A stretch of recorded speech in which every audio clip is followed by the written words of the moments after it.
ഭരതിയൻ ആണോ? Dear friends, ആഴ്ചയിൽ 2,10,000 അന്ന് കേട്ടപ്പോൾ ഞാൻ ചിന്തിച്ചതും അത് തന്നെയാണ്. അതായത് ഞാൻ ഈ ബിസിനസ് പൂർണ്ണമായി മനസ്സിലാക്കിയിട്ടോ ഉൾക്കൊണ്ടിട്ടോ അല്ല ഈ ബിസിനസ്സിലേക്ക് വന്നത്. പക്ഷെ ഞാൻ ഈ ബിസിനസ് സ്റ്റാർട്ട് ചെയ്യാൻ 4 കാരണങ്ങളാണ്. ഒന്നാമത്തെ കാരണം, ഈ ബിസിനസ് എന്നെ പരിചയപ്പെടുത്താൻ വന്ന വ്യക്തി എൻ്റെ ജീവിതത്തിൽ എനിക്ക് വളരെയധികം കടപ്പാടുള്ളൊരു വ്യക്തിയാണ്. എൻ്റെ ജീവിതത്തിൽ ഞാൻ ബുദ്ധിമുട്ടിപ്പോയ പല അവസരങ്ങളിലും എന്നെ സഹായിക്കുകയും ജീവിതത്തിൽ എന്തെങ്കിലും ഞാൻ രക്ഷപ്പെട്ട് കാണണമെന്ന് ആത്മാർത്ഥമായി ആഗ്രഹിക്കുന്ന ആളുകളിൽ ഒരാളായിരുന്നു എന്നോട് വന്ന് ഈ അവസരം പരിചയപ്പെടുത്തിയ വ്യക്തി എന്ന് പറയാം. രണ്ടാമത് ഞാൻ ഈ ബിസിനസ്സിൽ വരാനുള്ള മറ്റൊരു കാരണം അവർ പരിചയപ്പെടുത്തിയ പ്രോഡക്റ്റുകളാണ്.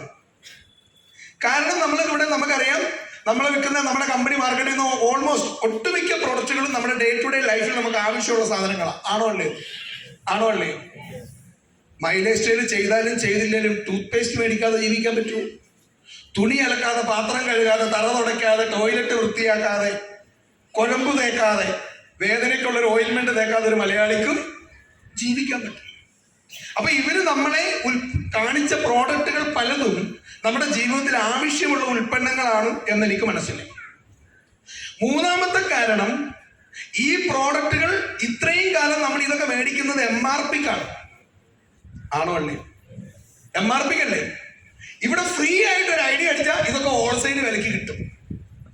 ഓരോ സൂപ്പർ മാർക്കറ്റിൽ പോയിട്ട് നമുക്കൊക്കെ 100 രൂപയൊക്കെ കൊടുത്ത് കാർഡ് മേടിക്കും ചില ആളുകൾ. അത് മേടിച്ചാൽ 1%, 1.5% ഒക്കെ ഡിസ്കൗണ്ട് കിട്ടുന്നേ. ആണോ അല്ലേ? അപ്പൊ പിന്നെ ഇവിടെ 10 മുതൽ 45% ഡിസ്കൗണ്ട് കിട്ടും. അത് ഫ്രീ ആയിട്ട് ഒരു ഐഡിയ. ഞാൻ നോക്കുമ്പോ ഇനി ഒന്നും ചെയ്തില്ലെങ്കിലും ഈ പ്രോഡക്റ്റ് ഒക്കെ മേടിച്ച് സ്വന്തം ഉപയോഗിച്ചാൽ തന്നെ ലാഭമാണ്. നാലാമത് ഞാൻ ഈ ബിസിനസ്സിൽ വരാനുള്ള കാരണം, നഷ്ടപ്പെടാൻ ഒന്നുമില്ല. ഒന്നും പോകുന്നില്ല. അപ്പൊ ഞാൻ വിചാരിച്ചു, എന്തിനാണ് വേണ്ടപ്പെട്ട ഒരാളെ വെറുതെ നിരാശപ്പെടുത്തുന്നത്? അങ്ങനെ കുറച്ച് ഐഡിയ അടിച്ചു, കുറച്ച് പ്രോഡക്റ്റ് വാങ്ങിച്ചു. ആ പ്രോഡക്റ്റുകൾ എൻ്റെ വീട്ടിൽ ഉപയോഗിച്ചു. അതിൽ നിന്ന് കിട്ടുന്ന റിസൾട്ട് എനിക്കോ എൻ്റെ വീട്ടിൽ ഉപയോഗിച്ചവർ പോലും ഉൾക്കൊള്ളാൻ പറ്റാത്ത ചേഞ്ചസ് എൻ്റെ വീട്ടിൽ ആ പ്രോഡക്റ്റിൽ കണ്ടു.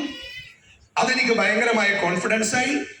അങ്ങനെ ഞാൻ ആ പ്രോഡക്റ്റുകൾ മേടിക്കാനും എനിക്ക് പരിചയമുള്ളവർക്കൊക്കെ കൊടുക്കാൻ തുടങ്ങിയപ്പോൾ ഡെയിലി 500-600 ഒക്കെ കിട്ടാൻ തുടങ്ങി. അപ്പൊ ഞാൻ വിചാരിച്ചു, ഇതായിരിക്കും ഡയറക്റ്റ് സെല്ലിംഗ്.